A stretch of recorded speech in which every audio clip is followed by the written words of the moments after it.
Et le Midrash nous dit que c'est bien une erreur. Ça veut dire que le Midrash, il vient, il pose la question, il explique que cette même rencontre, en fait, c'est quoi? C'est Yaakov qui prie, mais lorsque Yaakov il prie, il envoie des anges, en fait, il envoie des messagers.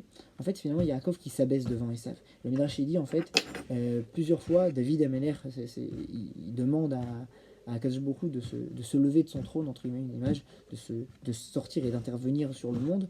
Et Dieu lui dit, je ne me lèverai pas. La seule fois où je me lèverai, ce sera à la fin des temps, lorsque Esav il devra tomber. C'est-à-dire lorsqu'il y a la confrontation finale entre lui avec Esav et que Esav il tombera de lui-même. Maintenant l'idée c'est quoi? C'est qu'ici on a, le Midrash il continue, il explique que en fait ici on a cette confrontation d'identité, elle n'est pas juste, c'est pas juste un défi. C'est aussi parce que justement, le Midrash il dit, Yaakov, qu'est-ce que Dieu, moi je t'ai demandé, Dieu il dit à Yaakov, moi je t'ai demandé de revenir en Israël. Qu'est-ce que toi tu envoies des messagers vers Yaakov, vers Esav, justement pour lui rappeler que tu reviens? Il dit, bah, en fait, si tu n'avais pas envoyé, il n'y aurait pas eu de confrontation. C'est-à-dire qu'en fait, en gros, c'est d'un côté une erreur de Yaakov. C'est d'un côté un manquement qu'il y a chez Yaakov qui permet à Esav de recevoir son pouvoir. Le Midrash, il continue, il dit, et ben en fait, en gros, justement, ce même Esav qui a la bracha, bechar bechatiré, que tu vivras au fil de ton épée. Ça veut dire que lorsque la bracha de Esav qu'il a reçue, c'est lorsque Yaakov il se comportera pas si bien, et ben Esav il prendra le devant sur lui. Et c'est justement cette même confrontation où Esav il prend un peu le dessus sur Yaakov, et ben en fait c'est cette même confrontation en fait en gros où Yaakov il montre qu'il a parfois certains défauts que Esav il a. Et le Midrash il dit c'est quoi, c'est Kibud Avaim par exemple, que Esav il avait fait Kibud Avaim et Yaakov moins. C'est-à-dire que d'un côté en fait on a un Esav, ce qui rend Esav plus fort, ce qui rend Esav plus fort dans le monde, c'est parce qu'en fait il a aussi des qualités. Et ces qualités, même si elles sont temporaires, elles viennent montrer, même si le fond de Esav il n'est pas forcément si bien que ça, et bien en fait il y a du bien. Et donc ce bien il le rend en fait temporaire. C'est-à-dire qu'il va faire qu'il va régner dans le monde naturel temporaire. Le monde naturel de Esav, le monde de la nature, et bien en fait le monde humain naturel sans idéaux spirituels, et bien en fait finalement il a aussi certaines qualités que Dieu il a intégrées à l'humain et que Dieu il a créé justement à Esav. Ces qualités, peut-être qu'elles ont une valeur temporaire dans le sens où elles ne sont pas éternelles. Et donc, à la fin, Esav, dans son propre comportement qui va être négatif, finalement, il ne va pas tenir toute l'histoire de l'humanité. Mais cette confrontation, c'est finalement une confrontation, justement, qui est bien plus complexe qu'on ne le croit.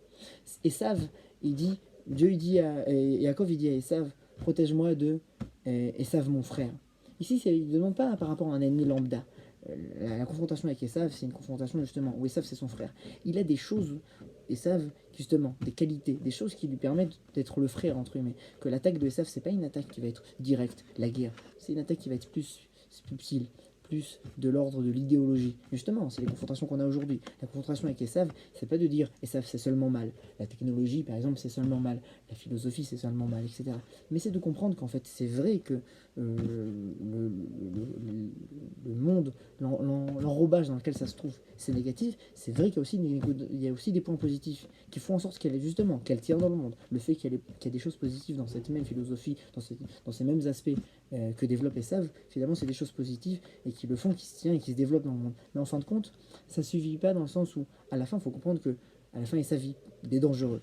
Il est dangereux parce qu'il est frère. Il est dangereux parce qu'il, justement, ces mêmes points positifs, il se mêle avec les côtés négatifs qu'il a. Le côté naturel, le côté sans règles, le côté justement, où on perd de la moralité, au nom d'une même philosophie qui vient justement développer le côté juste naturel de l'homme sans aspirer à des idéaux plus profonds, plus éternels, plus spirituels. Donc cette même confrontation avec Yaakov, où Yaakov il a d'un côté gagné à la fin, mais il a de l'autre côté aussi perdu une partie de lui-même, et ben en fait une côte. Et en fait, c'est cette même confrontation qu'on essaie de comprendre et que le Midrash justement, il l'étend à l'histoire du monde entier. Il explique que cette même confrontation entre Yaakov et Esav, c'est une confrontation pour l'éternité.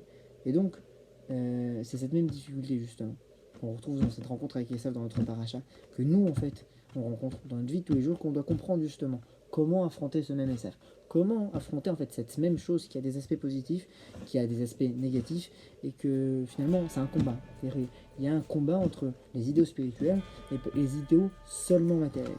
Même si l'idéal en fin de compte, c'est à la fin que Yaakov et Esav s'embrassent, comme il dit Rashi là-bas, qu'en fait finalement c'est l'empereur de Rome et Rabbi Yehuda qui s'embrassent par la même occasion, c'est-à-dire qu'il y a une rencontre possible, il y a une unification possible entre ce monde matériel où résiderait dans ce même corps, le corps d'Esav, une neshama spirituelle.